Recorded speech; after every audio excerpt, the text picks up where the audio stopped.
The wreckage of his cargo ship still smoldered behind him as Marcus Webb stumbled through the alien forest, his tool belt jangling with each unsteady step.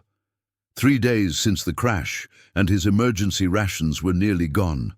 The purple-leafed trees towered overhead, their crystalline bark catching the light of twin suns that painted everything in shades of amber and gold.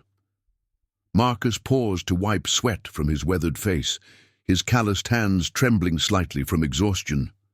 At 35, he'd survived more than his share of frontier disasters, but this moon felt different, more dangerous. The very air seemed to hum with an energy that made his skin prickle. A rustling in the undergrowth made him freeze. Years of working dangerous salvage operations had honed his reflexes, and his hand instinctively moved to the plasma cutter on his belt. But instead of some predatory beast, a small figure burst from the violet foliage. She was barely 4 feet tall, with pale blue skin that shimmered like starlight and silver hair that floated around her face as if underwater.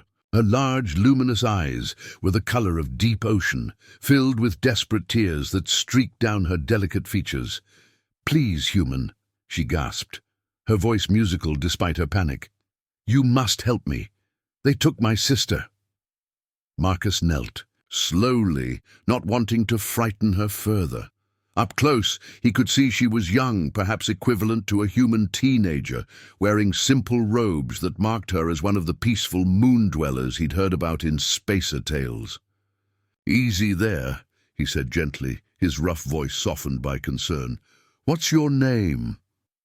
"Nira," she whispered, clutching his sleeve with hands that glowed faintly in the dim forest light. "The shadow men came in the dark ships.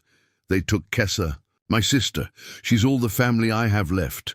Marcus felt his jaw tighten. He'd encountered slavers before, predators who swept through the outer rim worlds, taking whoever they pleased. The authorities were too far away to help, and local populations were usually too peaceful to fight back effectively. "How many of them?" he asked, already calculating odds and resources. "Too many," Nira sobbed. "But Kessa, she's special. She can heal with her touch, make the dying flowers bloom again. They'll hurt her, use her gift for terrible things." Marcus studied the girl's face, seeing the same determination beneath her tears that he recognized in himself.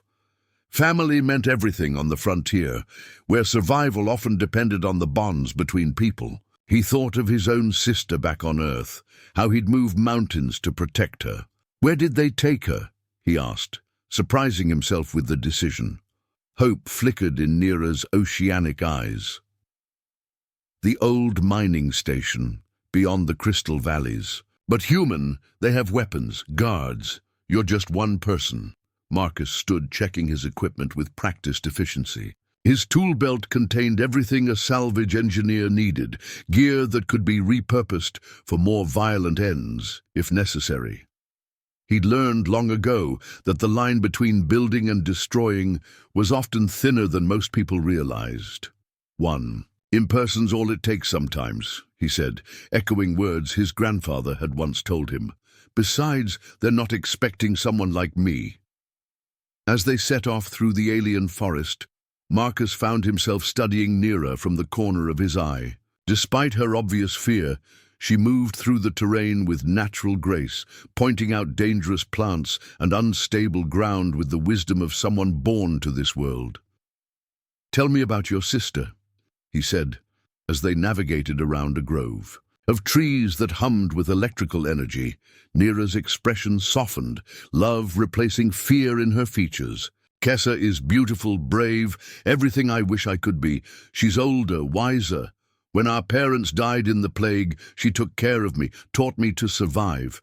Her healing gift saved our entire village." Something in her voice made Marcus suspect there was more to the story, but he didn't press. Every family had its secrets, and right now all that mattered was bringing Kessa home safely. The forest began to thin as they climbed higher into the hills, and Marcus caught his first glimpse of the mining station in the distance. Even from Miles away, he could see the harsh lights and angular metal structures that scarred the natural landscape like an infected wound. Somewhere in that fortress of steel and stone, a woman was waiting for rescue. Marcus adjusted his tool belt and quickened his pace. The slavers had made their first mistake by taking someone with family who cared enough to fight back. Their second mistake was underestimating what a determined human could accomplish with the right motivation and a box full of engineering tools. The crystal valleys stretched before them like a frozen sea of light, each formation catching and refracting the twin suns until the entire landscape sparkled with rainbow fire. Marcus squinted through his salvaged protective goggles, grateful. He'd thought to shield his eyes. Beside him, Nira moved with the fluid grace of someone who'd grown up in this magical but treacherous terrain. "Stay close to me," she whispered, her musical voice barely audible above the harmonic resonance of the crystals. "The formations sing when strangers approach. If the slavers hear—" Marcus nodded, adjusting his makeshift pack of salvage components. Over the past few hours, he'd been quietly cannibalizing parts from his crashed ship's systems, turning navigation sensors into motion detectors and power cells into explosive charges. His grandfather's voice echoed in his memory. "A good engineer sees potential in everything, boy. Even broken things can be made to serve." They picked their way carefully between towering spires of blue-white crystal, each step calculated to avoid the resonant frequencies that would announce their presence. Marcus found himself impressed by Nira's knowledge of the terrain. She guided him through seemingly impossible passages, her small form slipping between formations that would have trapped a larger person. "There," she breathed, pointing toward a ridge overlooking the mining complex. "We can see the compound from those rocks." The climb was treacherous, but Marcus's frontier-hardened body handled it well. Years of working in dangerous environments had left him lean and strong, with the kind of practical endurance that came from real work rather than gymnasium exercises. When they finally reached the observation point, what he saw made his blood run cold. The mining station was a fortress of black metal and harsh lights, built into the mountainside like a technological parasite. Guard towers bristled with weapons, and he could see patrols moving with military precision. But it was the holding cells that made his hands clench into fists. Dozens of beings from various worlds were visible through the transparent barriers, some human, others from species he didn't recognize. And there, in a cell that glowed with soft blue light, was a figure that made his breath catch in his throat. Even at this distance, even through the distortion of the energy barriers, she was breathtaking. Tall and graceful, with the same pale, blue skin as her sister, but somehow more luminous, as if light emanated from within. Her hair was longer than Nira's, cascading in silver waves that seemed to move with a life of their own. She stood with her back straight and chin raised, defiant. Even in captivity. "Kessa," Nira whispered, and Marcus heard the love and pain in her voice, but it was when the woman turned, as if sensing their observation, that Marcus felt something shift inside his chest. Even across the distance, even through the barriers, her eyes found his with an intensity that left him shaken. They were the same ocean-deep blue as her sister's, but older, filled with wisdom and strength that spoke of someone who'd faced darkness and refused to be broken by it. "She knows where." "Here," Nira said wonderingly. "Kessa always could sense when I was near." Marcus forced himself to look away from the captivating figure and focus on the tactical situation. The compound was heavily fortified, but his trained eye picked out weaknesses. The power grid had obvious vulnerable points, and the guard rotations followed predictable patterns. Most importantly, the slavers clearly hadn't expected anyone to mount a rescue operation. "The processing facility," Nira said, pointing to a separate building connected to the main complex by elevated walkways. "They're planning to harvest her healing essence, turn it into some kind of drug. We overheard them talking about buyers from the core worlds, Marcus felt rage building in his chest, the kind of cold, focused anger that had gotten him through dangerous situations before. These weren't just slavers, they were predators of the worst kind, stealing not just freedom, but the very essence of their victims. "Tonight," he said quietly, his rough voice carrying deadly certainty, "when the night shift takes over, there's always a gap in coverage. I've seen it on a dozen worlds." They spent the remaining daylight hours in preparation. Marcus worked with the focused intensity that had made him one of the frontier's most sought-after salvage engineers, turning bits of technology into instruments of liberation. Motion sensors became early warning systems. Power cells became shaped charges. Even his plasma cutter was modified for maximum effectiveness in combat situations. As the twin suns set and the crystal valleys began to glow with their own inner light, Marcus caught Nera watching him with something approaching awe. "You really think we can save her?" she asked softly. Marcus looked back toward the compound, where Kessa's cell glowed like a beacon in the darkness.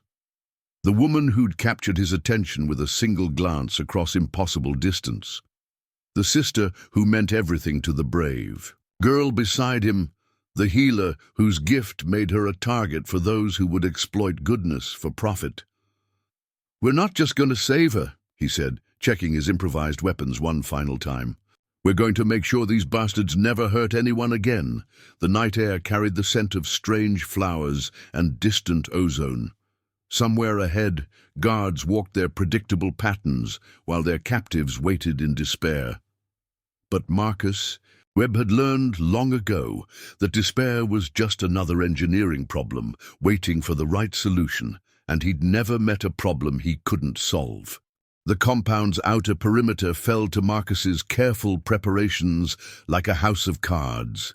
Years of salvage work in hostile environments had taught him patience, precision, and the art of making technology serve unexpected purposes. His modified motion sensors guided them through blind spots in the guard coverage, while his improvised electromagnetic pulse devices disabled security cameras with silent efficiency. Nera moved beside him like a ghost, her natural affinity for stealth complementing his technological approach. Together, they penetrated deeper into the facility than any of the slavers would have thought possible. "The holding cells are in the central block," Nera whispered, as they crouched behind a processing unit, its mechanical humming masking their quiet conversation. "But Marcus, there are so many guards." He studied the facility layout through his salvage tactical scope, counting heat signatures and mapping movement patterns. The slavers had made their compound into a fortress, but fortresses always had weaknesses if you knew how to look. "Sometimes the direct approach is the best approach," he murmured, making final adjustments to his improvised explosive charges, "especially when they're not expecting it." The explosion that tore through the compound's power grid was precisely calculated, taking out backup systems while leaving life support intact. In the chaos that followed, as emergency lighting flickered on and guards rushed toward the apparent attack, Marcus and Nera slipped through the confusion like shadows. The holding block was a sterile nightmare of energy barriers and monitoring equipment, designed to contain beings whose only crime was possessing something the slavers wanted. Marcus's hands worked quickly on the control systems, his engineering background allowing him to bypass security protocols that would have stopped a conventional rescue attempt. And then he was standing before her cell, and the universe seemed to hold its breath.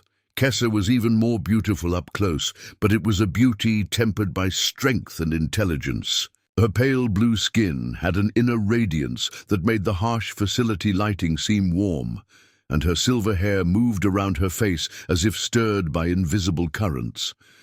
When she looked at him, Marcus felt something fundamental shift in his understanding of what was possible. "You came," she said, her voice carrying the same musical quality as her sister's, but deeper, richer, filled with harmonics that seemed to resonate in his bones. I felt you watching from the ridge. I felt your determination. Couldn't leave you here, Marcus replied, his rough voice softened by something he didn't quite understand. As the energy barrier dissolved under his technical ministrations, she stepped forward, and he caught the scent of her skin, something like starlight and ocean breezes. Their eyes met fully for the first time, and Marcus felt the world narrow. To just this moment, this woman, this connection that defied logic. When she reached out tentatively to touch his face, her fingers warm despite her ethereal appearance, he understood why poets throughout the galaxy wrote about love at first sight. Marcus. Neera's urgent whisper broke the spell. Guards coming! The escape from the compound became a running battle through corridors and across rooftops, with Marcus's improvised weapons evening odds that should have been impossible. But it was Kessa's presence beside him that transformed the experience from mere survival into something approaching poetry. She moved with lethal grace, her healer's knowledge of anatomy serving her well in combat. More than once, their coordinated actions saved each other's lives. They finally took refuge in a cave system several miles from the compound, the crystalline walls providing both concealment and a soft, romantic glow. As Neera tended to minor wounds with supplies from Marcus's pack, he found himself alone with Kessa for the first time. Thank you, she said simply, settling beside him on a smooth stone ledge. This close, he could see the exhaustion in her luminous eyes, the way her hands trembled slightly from the stress of captivity and escape. Thank your sister, Marcus replied, though his attention was entirely focused on the way the crystal light played across her features. She's the one who found me, convinced me to help. Kessa smiled, and it was like sunrise after a long night. Neera has always been good at recognizing potential. She saw something in you that even you might not see. Their conversation was interrupted when she noticed a cut on his arm from their escape, blood seeping through his torn sleeve. Without asking permission, she placed her hands over the wound, and Marcus felt warmth spread through his body like liquid starlight. The cut closed, leaving only unmarked skin behind, but the tingling sensation lingered where she touched him. Your gift, he said wonderingly, looking from his healed arm to her face. One of them, she replied softly, her hand still resting on his arm. There are others. The moment stretched between them, filled with possibility and the kind of electric tension that made the air itself seem alive. When she leaned closer, ostensibly to check his other injuries, Marcus caught the full impact of her presence. Her beauty, her strength, the way she moved through the world with such grace despite everything she'd endured. Kessa, he said quietly, his voice rougher than usual. She looked up, their faces only inches apart, and he could see his own wonder reflected in her oceanic eyes. I know, she whispered. I feel it too. This connection, this pull between us. It doesn't make sense. The best things rarely do, Marcus replied, his calloused hand coming up to cup her luminous cheek. When their lips finally met, it was like two stars colliding, creating something entirely new. Her kiss was soft but demanding, alien but perfectly right, and Marcus understood that his life had just divided into before and after this moment. They broke apart reluctantly when Neera's voice echoed from deeper in the cave. But the connection between them remained strong as gravity and twice as inevitable. Dawn painted the alien sky in shades of violet and gold as they emerged from the cave system, but their brief respite was shattered by the distant whine of pursuit vehicles. The slavers had regrouped faster than Marcus had hoped, and now the hunt was on in earnest. They're tracking us, Kessa said, her luminous eyes scanning the horizon with the practiced gaze of someone who'd survived dangers before. My biosignature is too unique to hide completely. Marcus checked his remaining equipment, mentally cataloging resources and possibilities. The terrain ahead was treacherous, a maze of crystalline canyons and unstable rock formations that would challenge even experienced trackers, but it also offered opportunities for someone creative enough to see them.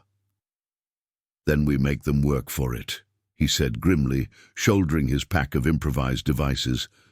"These canyons are perfect for an ambush." The chase that followed became a deadly game of cat and mouse across some of the most beautiful and dangerous terrain Marcus had ever encountered. The slavers had superior numbers and equipment, but they were dealing with a salvage engineer who'd learned to think 3 moves ahead, and an alien healer whose connection to her world gave her advantages they couldn't anticipate. Marcus's improvised explosive charges turned narrow canyon passages into avalanche zones, blocking pursuit routes and forcing their hunters into predictable detours. Meanwhile, Kessa's intimate knowledge of the local ecology allowed them to find paths that seemed impossible, water sources hidden in crystal caves, and shelter in places that looked barren to untrained eyes. But it was during their rest stops, huddled together in hidden alcoves while pursuit vehicles searched overhead, that something deeper developed between them. With Nera sleeping peacefully nearby, Marcus and Kessa found themselves talking in whispered conversations that revealed more than words alone could convey.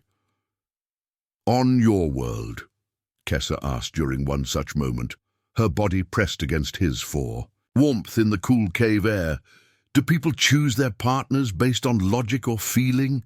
Marcus considered the question, very aware of her soft curves against his side, the way her silver hair caught what little light filtered into their hiding place.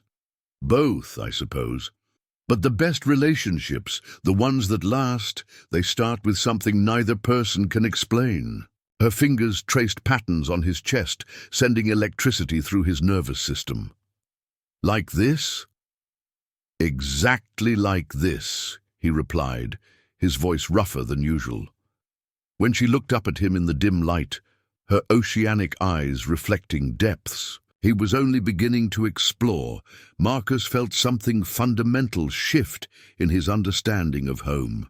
He'd spent his adult life moving from world to world, job to job, never staying long enough to form deep connections. But here, on an alien moon, with a woman whose very existence challenged everything he thought he knew about the universe, he finally understood what it meant to belong somewhere.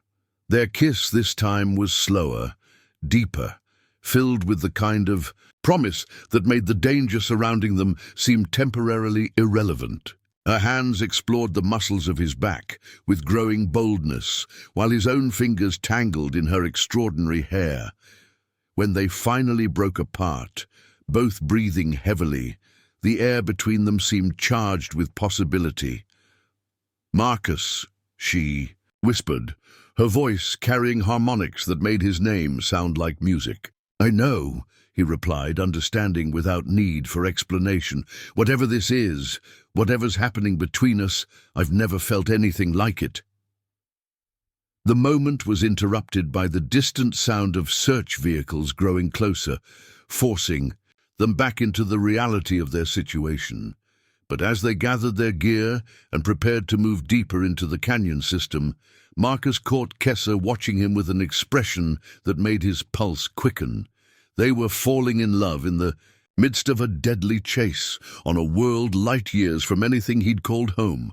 By any reasonable standard, it was madness. But as they slipped through crystal formations that threw rainbows across the canyon walls, her hand warm in his, Marcus realized he'd never felt more sane in his life.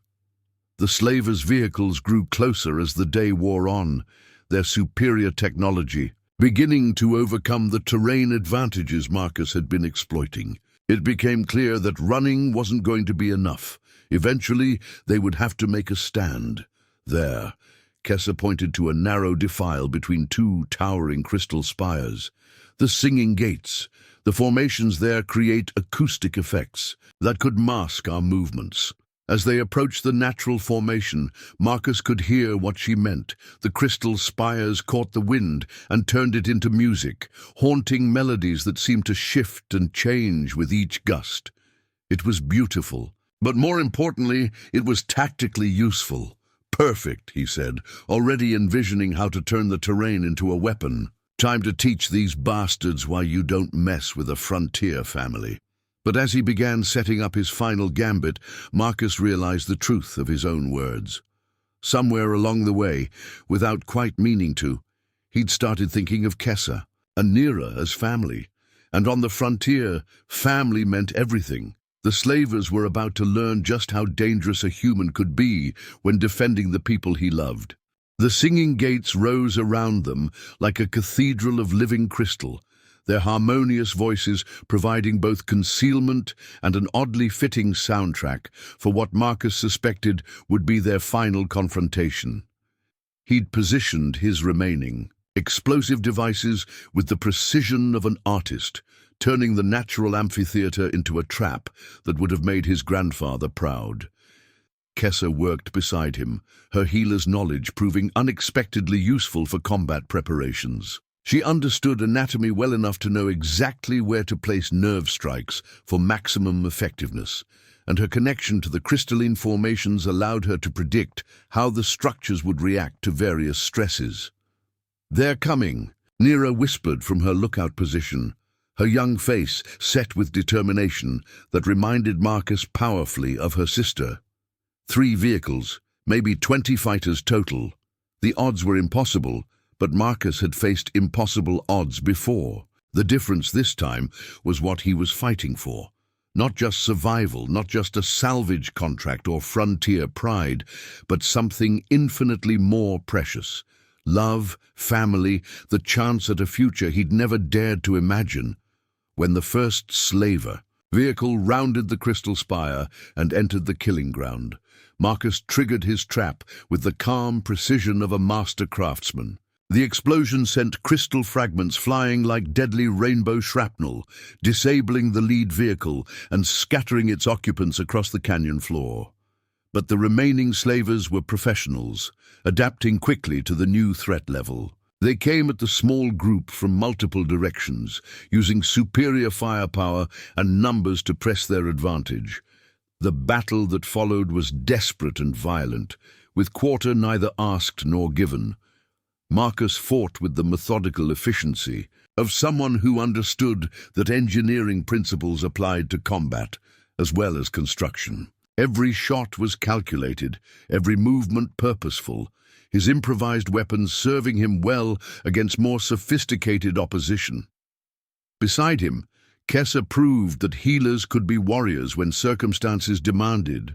Her knowledge of pressure, points and neural pathways making her surprisingly lethal in close combat. But it was when one of the slavers managed to get close enough to threaten Nira that something primal awakened in Marcus. The young alien girl who'd trusted him enough to lead him to her sister, who'd shown him wonders he never could have imagined, who'd become like family in the space of a few short days. The roar that escaped his throat was purely human, but it carried overtones that seemed to resonate with the crystal formations around them. His counterattack was swift and brutal, driven by protective instincts that transcended species boundaries. The slaver who'd threatened Nira went down hard and stayed down.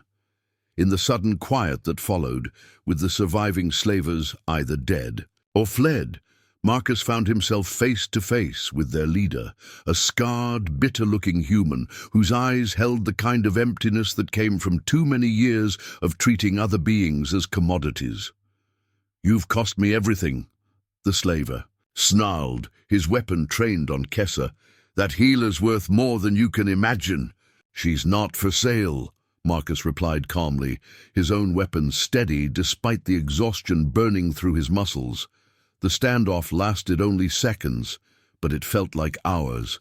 Then Kessa stepped forward, placing herself between Marcus and the slaver's gun, her luminous hands raised not in surrender, but in something else entirely. "Enough," she said, her voice carrying harmonics that seemed to resonate with the crystal formations around them.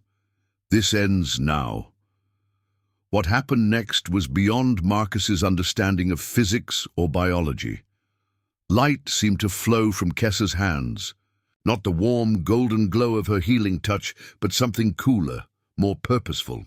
The slaver's weapon simply stopped working, its power cells drained by forces Marcus couldn't begin to comprehend. "How?" the man gasped, staring at his useless gun. "I'm not just a healer," Kessa replied softly. "I'm a guardian of this world, chosen to protect its balance. You've disrupted that balance for the last time." The final confrontation was swift and decisive. Without his technological advantages, the slaver leader proved to be just another brutal but ultimately limited human. Marcus's frontier-hardened fists ended the threat with practical efficiency, leaving them finally, truly free.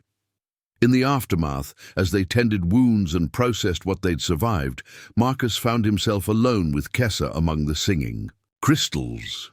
The twin suns were setting, painting the canyon walls in shades of rose and gold, and the crystal formations hummed with their evening song.